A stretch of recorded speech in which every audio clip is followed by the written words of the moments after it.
ঠিক 2টায় আমাদের এই মঞ্চে এসে বক্তব্য রাখবেন। যে রুমটা আছে সেখানে মোটরসাইকেলগুলো আছে, কাইন্ডলি একটু সরিয়ে রাখেন। পরিসরটা কম, কারণ এই অনুষ্ঠানটি এরকমই যে এখানে চেয়ারের এই জন্যই যে সবাই এলোমেলোভাবে ঘোরাফেরা করছে, জাস্ট কিছু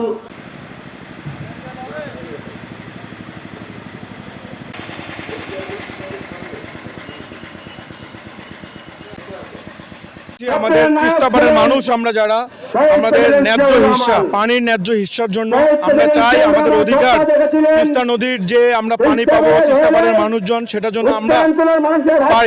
ইন্ডিয়া যদি এটাতে কোনো মানে ব্যর্থ হয়, তাহলে আমাদের সরকারের, বর্তমান সরকারের উচিত হবে চীনের সাথে মহাপরিকল্পনা বাস্তবায়ন করা।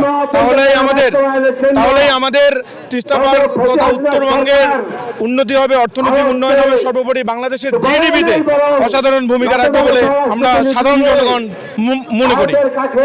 এবং সেই সাথে আমরা জানি যে এই তিস্তা চুক্তি নিয়ে এতদিন থেকে বানাই করে আসছে ভারত, যেখানে আমাদের 37% পানি দেওয়ার কথা ছিল, কিন্তু সেটা মমতা ব্যানার্জির কারণে সেটা হয়নি। সুতরাং আমরা চাই এই ধরনের চুক্তি বাস্তবায়ন করুক, এটাই দুই দেশের জন্য ভালো হবে। এবং এটা যদি তারা করতে না পারে, তাহলে আমাদের চীনের সাথে সম্পর্ক রক্ষা করে আমাদের মহাপরিকল্পনার দিকে ধাবিত হতে হবে। তাহলে আমাদের তিস্তাপাড়ের মানুষজনের উন্নয়ন সাধিত হবে, অর্থনীতিতে দেশের ভূমিকা রাখবে বলে আমি মনে করি। ধন্যবাদ। জানেন, আমাদের তিস্তা নদীর ন্যায্য পানির হিস্যার জন্য আমাদের নেতা জনাব তারেক রহমান যে লাগাতার 48 ঘন্টার কর্মসূচি দিয়েছেন, সেটা একটা যৌক্তিক আন্দোলন। এবং আমরা 48 ঘন্টার অবস্থান কর্মসূচি পালন করতেছি মোট 11টি পয়েন্টে আমরা লাগাতার 48 ঘন্টার অবস্থান কর্মসূচি পালন করতেছি। আপনারা জানেন, বাংলাদেশের প্রতি ভারতের যে অন্যায়, যখন আমাদের পানির দরকার হয় না, যখন আমরা পানিবন্দী থাকি, তখন বেশি করে পানি ছাড়ে দিয়ে আমাদের উত্তর অঞ্চলকে, টোটাল তিস্তাকে ডুবিয়ে দেওয়া হয়। আর যখন আমাদের পানির দরকার পড়ে, প্রয়োজন হয়, সে সময় কখনোই তিস্তার মধ্যে পানি পাওয়া যায় না। আপনারা জানেন, এটা থেকে আমাদের দীর্ঘদিনের যে আওয়ামী লীগ সরকার, এটা কখনোই প্রতিবাদ করেনি এবং সোচ্চার ভূমিকা পালন করেনি। আমরা চাচ্ছি এখন যে পরিবর্তন হয়েছে, এই পরিবর্তনের মধ্য দিয়ে আমরা আমাদের যে ন্যায্য দাবি সেটা আমরা আদায় করব। এবং এখন যে 48 ঘন্টার কর্মসূচি চলছে, এর মধ্যে যদি দাবি আদায় না হয়, আগামীতে আমরা আরও কঠোর কর্মসূচির মধ্য দিয়ে, আমাদের অ্যাক্টিং চেয়ারম্যান আগামীতে আরও কঠোর কর্মসূচি দেবেন এবং এর মধ্যে থেকে আমরা আমাদের দাবি আদায় করে ছাড়বো ইনশাল্লাহ। থেকে ডিমলা থানা থেকে আমরা এসেছি। আমরা নদী বাঁচাও কর্মসূচিতে অংশগ্রহণ করতে পেরে আমরা নিজেকে ধন্য মনে করতেছি। আমাদের এই দেশ কৃষি প্রধান দেশ, এই দেশের মানুষ 70% মানুষ আমরা কৃষিবাদের উপরে নির্ভরশীল। আমরা নদীকে বাঁচাতে গিয়ে যা কিছু করার লাগে আমরা করব। এই ভারত সরকার আমাদেরকে দাবিয়ে রেখেছে, এই নদীর কারণে আমাদের অর্থনৈতিক চাকা একবারে ধীরে ছোলোর দিকে এসে গেছে। কারণ আমরা অর্থনীতিকে চাঙ্গা করতে গেলে বাংলাদেশে কৃষি সম্পন্ন দেশ এবং আমাদেরকে ভূমিকা রাখতে হবে ভাইরা। আমরা এই বলে আমার বক্তব্য এখানে শেষ। আমার নীলফামারী সাধারণ সম্পাদক জাতীয়তাবাদী শ্রমিক দলের সাধারণ সম্পাদক জামিয়ার ভাই কিছু বলার জন্য বিষয় ধন্যবাদ। মহাপরিকল্পনা বাস্তবায়নের দাবিতে আমাদের লাগাতার 2 দিনের যে কর্মসূচি, এই 2 দিনের কর্মসূচি সফল করার জন্য বাংলাদেশ জাতীয়তাবাদী শ্রমিক দল নীলফামারী জেলা শাখার আওতাধীন সকল পর্যায়ের নেতাকর্মীরা আমাদের এই লাগাতার কর্মসূচিতে দীর্ঘ 2 দিন ধরে ইতিমধ্যে উপস্থিত হয়ে সাফল্যমণ্ডিত করেছে। আমাদের যে দাবি, ভারত যে পানি দিতে আমাদের যে বৈষম্য করেছে, সেই বৈষম্য থেকে আমরা রক্ষা পাওয়ার জন্য আমাদের এই আন্দোলন। আমরা আগামী দিনে এই দাবি বাস্তবায়ন না হওয়া পর্যন্ত আমাদের এই আন্দোলন চলবে। বাংলাদেশের সবচেয়ে বৃহত্তর এই সেচ প্রকল্প তিস্তা ব্যারেজ, এই সেচ প্রকল্প থেকে আমরা বারবার বঞ্চিত হই। আমাদের খরা মৌসুমে তারা পানি দেয় না, বর্ষা মৌসুমে তারা পানি দিয়ে আমাদের এই অঞ্চলকে বন্যায় প্লাবিত করে আমাদের জীবন দুর্বিষহ করে। তার এই প্রতিবাদে আমাদের এই কর্মসূচি। আমরা এই তিস্তা ব্যারেজের যে ন্যায্য হিস্সা, যে আমাদের মেগা প্রজেক্ট, এটা যতক্ষণ পর্যন্ত বাস্তবায়ন না হবে ততক্ষণ পর্যন্ত আমরা রাজপথেই এই আন্দোলন চালিয়ে যাব ইনশাআল্লাহ। আজকে আমরা 48 ঘন্টার কর্মসূচিতে কালকে থেকে এখানে অবস্থান করতেছি।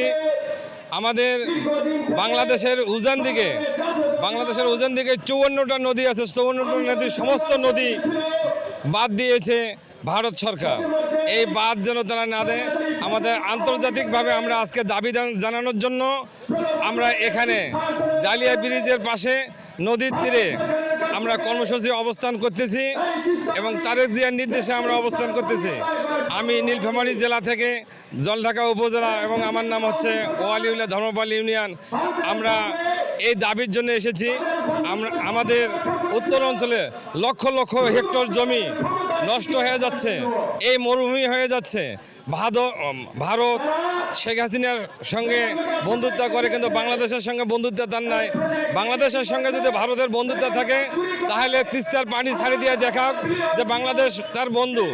বাংলাদেশের বন্ধু না ভেবে শেখ হাসিনাকে ভারত বন্ধু ভাবে। মোদী সরকার এটা অন্যায় করতেছে। এই অন্যায়ের বিচার আমরা আন্তর্জাতিক মহলে জানাই এবং জাতিসংঘের কাছে এই বিচার আমরা জানাই এবং সারা পৃথিবীর সকল মানবাধিকার যে রাষ্ট্রগুলো আছে সবার কাছে আমি এই দাবি জানাই। আমরা তারেক জিয়ার নির্দেশে 48 ঘন্টা কর্মসূচি অবস্থান করতেছি। আমাদের এখানে হাজার হাজার লোক, আমাদের অনেক বুথ করে আমরা সারা রাত ধরেছিলাম এবং আমরা অবস্থান করতেছি। আজকে যদি আমাদের এই তিস্তার পানি ভারত যদি ছাড়ি না দেয় তাহলে আমরা পরবর্তীতে কেন্দ্রীয় সিদ্ধান্ত মোতাবেক আমরা পুনরায় আবার কর্মসূচি সামনের দিকে আমরা কর্মসূচি দেব। আমরা যতদিন পর্যন্ত এই তিস্তার পানির হিসাব আমরা পাবো না, যতদিন পর্যন্ত পানি ছাড়িয়ে দেবে না, ততদিন পর্যন্ত আমাদের পর্যায়ক্রমে এ কর্মসূচি চলবে এবং এ দাবি আমরা আদায় করে ছাড়বো ইনশাআল্লাহ। আচ্ছা ঠিক আছে। আসলেই তিস্তা মেগা প্রকল্প, এই প্রকল্পটা আমাদের বিশেষ করে বাংলাদেশের উত্তরবঙ্গের জন্য খুবই জরুরি একটি মেগা প্রকল্প। এই প্রকল্প যদি বাস্তবায়ন করা হয় তাহলে আমাদের এই নর্দার্ন এরিয়া অফ বাংলাদেশ এটা খুবই ডেভেলপ হবে। বিশেষ করে ওয়াটার ম্যানেজমেন্ট যেটা, অর্থাৎ পানি এবং যে পানির যে একটা হিস্সা, আর কি বলে আমরা চাই এই খুব দ্রুত যদি এটা বাস্তবায়ন করা হয় তাহলে আমাদের ফিশারিজ বিশেষ করে মৎস্য ক্ষেত্রে আমরা উন্নত হব। আমাদের অনেক ভূমি বের হবে, আবাদি জমি, যেগুলো আমাদের আবাদযোগ্য জমি আমরা আবার ফিরে পাবো, আমাদের সচ্ছলতা ফিরে আসবে। তার সঙ্গে যেটা দেখা যাচ্ছে আমাদের দুই সাইডে কিন্তু স্যাটেলাইট শহর যদি তৈরি হয়, এই স্যাটেলাইট শহর তৈরি হওয়ার ফলে আমাদের দেশের যে অর্থনৈতিক অবকাঠামোর যে উন্নয়ন সেটা আমরা কিন্তু দেখতে পাবো এবং নতুন প্রজন্ম এটার স্বাদ আমরা গ্রহণ করতে পারবো এবং স্বাধীনতার এই 53-54 বছর পরেও আমরা যে স্বাধীন এটার স্বাদ কিন্তু আমরা এখান থেকে গ্রহণ করতে পারবো। অর্থনৈতিক উন্নতি হবে, অর্থনৈতিক আমরা মুক্তি পাবো এবং আমাদের যে অনেক চাওয়া পাওয়া সেই দীর্ঘদিনে সেটা আমাদের পরিপূর্ণ হবে।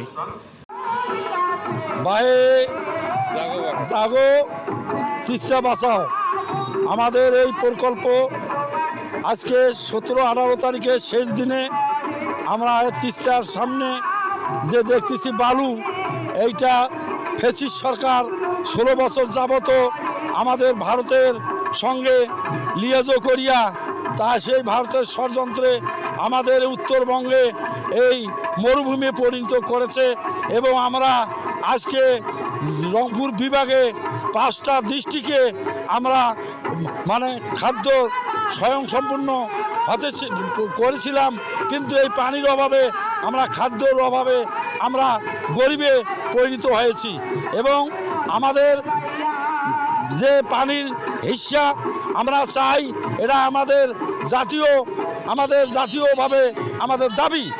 আমাদের এই 3 কোটি লোক, আমাদের এই 5টা ডিস্ট্রিক্টে আমাদের যে দাবি দাবা, আমরা এই পানি না হলে আমাদের খাদ্যশস্য ঠিকভাবে উৎপাদন হবে না এবং আমরা পানির লেয়ার বসে যাচ্ছে। আগামী দিনে আমাদের জীবদ্দশায় এবং আমার বাচ্চা কাচ্চার জীবদ্দশায় আমরা মরুভূমিতে পরিণত হব।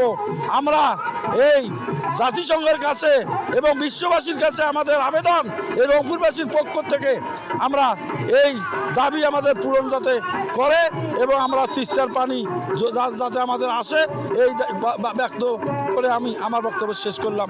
আল্লাহ হাফেজ। বাংলাদেশ জাতীয়। আসসালামু আলাইকুম রহমতুল্লাহি ওয়া বারাকাতুহু। তো আমার ডিমলা বাসা 2 নং বালাপাড়া ইউনিয়নে বাড়ি। তো আমি এখানে তিস্তায় এসেছি 2 দিন ব্যাপী রাইতে আমরা যাপন করেছি। তো এই তিস্তা মরুভূমি, এই তিস্তায় আমরা সঠিকভাবে পানি পাই না। সঠিকভাবে পানি না পাওয়ার কারণে আমরা, আমার দাদা, আমার বাবা এরা গল্প করতো যে আগে তিস্তার মধ্যে অনেক পানি পাওয়া যাইতো, ভারত সরকার পানি দিত। এখন ভারত সরকার মোদী ব্যানার্জি এবং মমতা ব্যানার্জি এরা আমাদের পানি ঠিক মতন যাচ্ছে না। অর্থাৎ আমরা চাই যে সুন্দরভাবে যদি ওরা পানি দেয় তো আমরা আবাদ করতে পারি, ভুট্টা কাটতে পারি, ধান কাটতে পারি। ওদের কাছে আমাদের বন্ধু হিসাবে আমরা দাবি করতে পারি ওরা যেন আমাদের এই সিজনে পানি দেয়। এবং এই জন্য বিএমপির ডাক দিয়েছে। আমরা সাধারণ মানুষ সহ সকলেই এসেছি। আমরা এই তিস্তার জন্য আমরা চাই আপনাদের মাধ্যমে আমরা জাতীয় সংঘ থেকেও চাই যে আপনারা সুন্দরভাবে আমাদের এই তিস্তাকে তুলে ধরেন।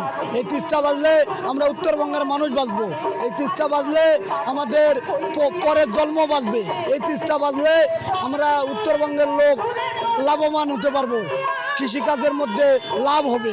এই জন্য বিএমপির ডাকে আমরা সাড়া দিয়েছি। আমরা সকলেই এই উত্তরবঙ্গের মানুষ চাই এই তিস্তা বাঁচুক। আমরা কখনো দিন তিস্তার পানি বন্ধ চাই না। তো এই বলে আমার কথা শেষ করলাম।